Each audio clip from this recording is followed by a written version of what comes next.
The main event of not a main event of main event. Main event of Money in the Bank is the WWE World Heavyweight Championship ladder match. And we had Sheamus, Bray Wyatt, Del Rio, Cesaro, Cena, Orton, Kane, and Roman Reigns all in this match. Not nearly as good as the other ladder match that happened, but I still kind of liked it. And I'm not as pissed off as most people are that John Cena won. Kind of expected it, especially with that leaked SummerSlam poster. And really, I mean, were you going to get a fucking Sheamus or Del Rio or something? If they gave it to Bray Wyatt, who would he feud with? If they gave it to Orton, we'd be back to square one again. Roman Reigns and Cesaro would have been cool. But, I'm okay with Cena winning. And I'm more so annoyed that we just still have those two goddamn titles hanging around than anything else. Because I really wanted them to fucking just combine them into one. But wait till SummerSlam when they bring out the new WWE title. That other belt's gonna go away.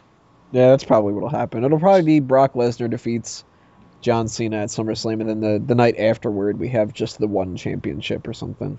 Yeah, why do all the part-timers get to debut the new ones? Well, they're not gonna pass it off to like Daniel Bryan or something like that if they're not even sure if they're gonna keep him as champion and all that. So. I don't know. They shouldn't have had people carry around both the belts to begin with. Back when Randy Orton won, it should have just been flat out WWE title and that's it. Well, John Cena doesn't get to debut another belt after the last fucking two. He's lost his privileges. Well, he didn't for the last one. That was the Rock. No, the fucking spinner belt before that, and I fucking hated that US. Yeah. I kind of missed that U.S. title. I'll be perfectly honest. You're the only one. Good for you, Miguel. Well, fuck Miguel, I guess. Yeah, I didn't mean to say that, man. I'm sorry, Miguel. There was like a lot of hostility with that. You know what? I don't like that title. Fuck you. Well, no. The kid Kyle, I think you've heard me talk about it before. He lives behind me, and he had that title. And at one point, I think it was a couple years ago, we were just like, hey, why don't we just do what JBL did and burn it in the trash can? We were just like, oh, okay, let's do it. So we did it. It was kind of cool. Did you get his permission, or did you just fucking... No. We did it as a team, as a duo. Oh, and Miguel, remember that time you said Kane would win? Fuck you.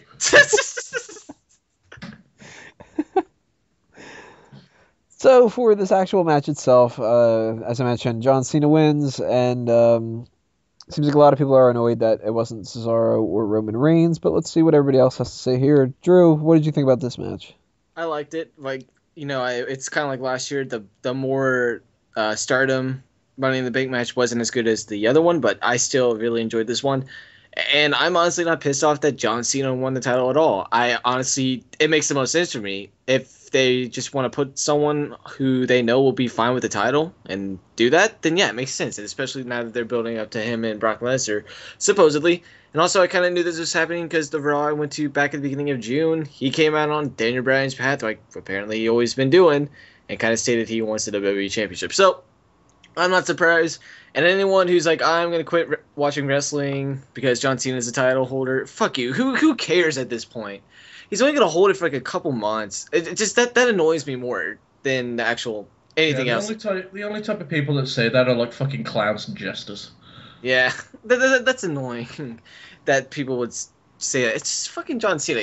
There's a lot worse people that could have been in the title. Hell, Del Rio could have won it. Not saying he had any shot. But Del Rio, at one point in that match, he could have had that title if he wanted to. I mean, that or Sheamus, for those who don't like Sheamus. So pretty much, John Cena's not a bad option. I don't think Roman Reigns should have won it yet.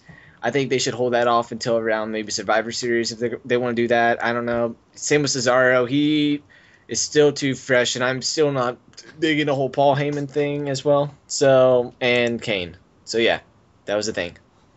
Way go. There were only two logical choices for this, and it was either John Cena or Bray Wyatt. And John Cena was the right choice. They had a plan going into SummerSlam. It was going to be Daniel Bryan versus Brock Lesnar, and Daniel Bryan got hurt. There was not another guy in that match who was a babyface that really could have made sense going into that match. It's way too early for Roman Reigns. It's way too early for Cesaro. So I think they made the perfectly right choice. Was the match quality was okay. It was Well, it's better than okay. It was a quality main event. I enjoyed it, but I got no issue with the result of it. And some people are just saying it's typical and lazy, and yeah, to a degree, yes, so. But sometimes predictability is okay, and sometimes the logical choice is the best choice. So. Miguel? Yeah, I'm gonna take back what I said. That John Cena U.S. title belt's pretty hideous. The more I'm looking at pictures of it, and the more I look at it, yeah, that's an ugly looking title belt. But nonetheless, yeah, it is what it is. It was probably the best choice. They kind of were in a situation where they had no choice but to get the belt on somebody else. And honestly, the only other person I could think of that could have held on to it was Orton, but he he really has been such a bust in terms of being the quote-unquote face of the Authority. To put the belt onto him, I think people would have just scoffed at it a lot more than they did Cena. I mean, there's a reason why John Cena is still the number one guy. It's because people, even the ones that they say they hate him, they'll still watch the show. You know, they'll still react to him. So I'm okay with it. And besides, in the back of my mind, to me, this is just a means to an end. This is just them having somebody hold on to the belt until they figure out what they're going to do with it. And if the plans are as they say to put the belt on Brock, I'm fine with it because I think Cena versus Brock 2 is going to be a great matchup. Those guys put on a great matchup at Extreme Rules. I think they're going to do the same come SummerSlam, if that is actually the means to an end. And Peyton? I actually like this ladder match a lot more than I liked the other one, which was not what I was expecting going into it. I think the reason for that being is, one, everyone in this is pretty much more or less a main event experienced guy. They are able to handle going into a main event match and carry that type of energy that you need to have in that spot. The other thing, I think, is that there was a little bit more of an air of mystery over who could have won this match. I really think that anyone in this match could have won it. Now, really, probably not, but if they really decided to, they could have realistically made any person who was in this match win it and pushed it to a point where it would have been believable following it up. That being said, John Cena is definitely fine. I count John Cena as one of those people. John Cena is always a reliable fallback. And at this point where we had to take it off Daniel Bryan, put it on someone new, we had to fall back to a plan B. John Cena is pretty much always that safety plan B. So good for them. Could they have taken a shot with somebody else? Yeah. Would that have been nice to see? Yeah. They didn't. Whatever. It's what they're going to do. If you're not used to seeing the belt on John Cena by now and you're going to get upset about it, then it's time to find something else to be into. This is the way it's going to go. That's his 15th reign. If you're a betting man, I would say that he is going to get that 16th title reign and at least tie Ric Flair. I would hope they wouldn't have him beat it, especially with Triple H being the guy that's going into the helm now of those kind of decisions, and he has such a respect for Ric Flair. I would hope that he keeps away from it, but John Cena still has so much career left. There's no reason why he couldn't get at least another 3 or 4 title reigns. But I'm sorry, Wego, what were you going to say? I wouldn't be surprised if they go all the way to 20 with him. He's got a lot more years left in him, and to be quite honest, does it really matter? It's going to make a few people on the internet get butthurt, but in the long run No, of things... but like Ric Flair doesn't have much. And if he had anything, it was that high number of title reigns, which back in the day was an amazing feat. I mean, it wasn't until the last 10 years where having more than 5 title reigns was a normal thing. Now so many people have more than 10, Orton, Cena, Triple H, Edge. It's ridiculous. Keep in mind, most of his title reigns came towards the end of WCW's lifespan when they were just hot potatoing the belt. So I wouldn't say there's too much prestige in it. And not to argue against you guys, but you keep saying Cena's got so many years ahead of him. I'm kind of in a different boat on that. I'm not saying that he's starting to die down, but I mean, considering the fact that the guy's been in the business for about a decade now, and he's been getting a lot more injuries now than previously, I'm not saying that he's at the end of his career, but I think we might be hitting the southern slope of his career. Okay, he's only 37 years old. He's going to be there till at least 45. He's got at least 5 more years of main event carrying capacity, I would say. And at that point, he has to start going into an Undertaker role. But I would say he's got at least 5 more years that he could be the guy. That's disheartening considering how long it's been already. I actually hope he beats Ric Flair's number. Wow. And even if it's just by one, because I think that John Cena gets shit upon so damn much and doesn't deserve it, and Ric Flair gets so much of an overrated kind of respect from the fans. Yeah, but you could say the same thing about Shawn Michaels, though. I think Shawn Michaels deserves all the credit. I think that Ric Flair is somebody who is great, one of the best that has ever been in sports entertainment and all that, but man, if you show me a Ric Flair match, 9 times out of 10, I'm fucking bored. I do not think he's as great. I think he's a great showman, but I don't think he's a great wrestler. I've always been a firm believer that anytime you call someone a good technical wrestler, that just means they're boring. Yeah.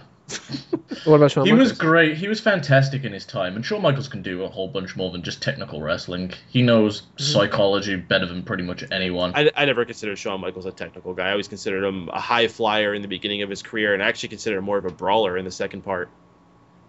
Pulling back to the Money in the Bank ladder match, though, my favorite spots in it, one was, I forget who set it up, but they set like this erector set of 2 ladders together when they tipped it over. I think Roman Reigns lifted it up, and Cesaro and Sheamus were hanging off this ladder that was tipped in this precarious position. I thought that was really cool. Yeah.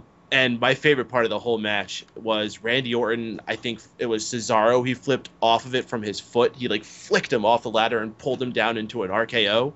One of my favorite RKOs I've ever seen. Just once again showing how that move can, just like a diamond cutter, be applied out of nowhere. I think the RKO is so much better than the diamond cutter, by the way. I mean, we're kind of going off topic here, but diamond cutter, he tried to like set it up a lot more. I like the out of nowhere. And we finally got some color. Yeah. Oh yeah, my gosh. Randy Orton got busted open hard. It was 16 staples I think he had to get. That's rough. Props to Randy Orton for taking that. I think it was 12. Not that that's like, it was only 12. Like, you know? No, it was only 12, yeah, pussy. I get a little bit of stitches, and I'm like, oh my god, it fucking hurts. Like, you know, wrapping it up, paper though, cut, and I'm like, fuck. For this night, this was the better match for me. As far as all the Money in the Bank ladder matches go, this is just somewhere in the middle. It wasn't anything particularly special. I think they're just running out of things to do with the Money in the Bank ladder match, which is why I was really looking forward to there only being one this year. But due to the circumstances, I totally fine with them having 2 because of how they had the different ones. But from here forward, let's go back to just one. Honestly, I've always felt when they added the 2 extra people to Money in the Bank, it hurt it. I was much in favor of just having 6 guys. Everyone gets more focus on them and more attention. And honestly, you can build more psychology into a match with less people. It becomes a bit of a clusterfuck otherwise. I think that's kind of the whole point, though, is that I think the Money in the Bank has become that kind of show in terms of, you know, just these crazy over-the-top spots. I think these matches are hearkening more to those I'd say 2000s era ladder matches that a lot of people seem to like. I think the reason why this matchup was better suited than the other one, I have a feeling they probably told the other guys in the other matchups, listen, these guys are the main event guys. They're not going to be doing flippy flips and all these other things, so you guys got to tone your stuff down. We can't have you doing all the Kofi Kingston spots that you normally do, you know. Give us some, but don't show up John Cena. I'm trying to imagine Vince saying flippy flips. I could see him saying that. You know, the maneuver.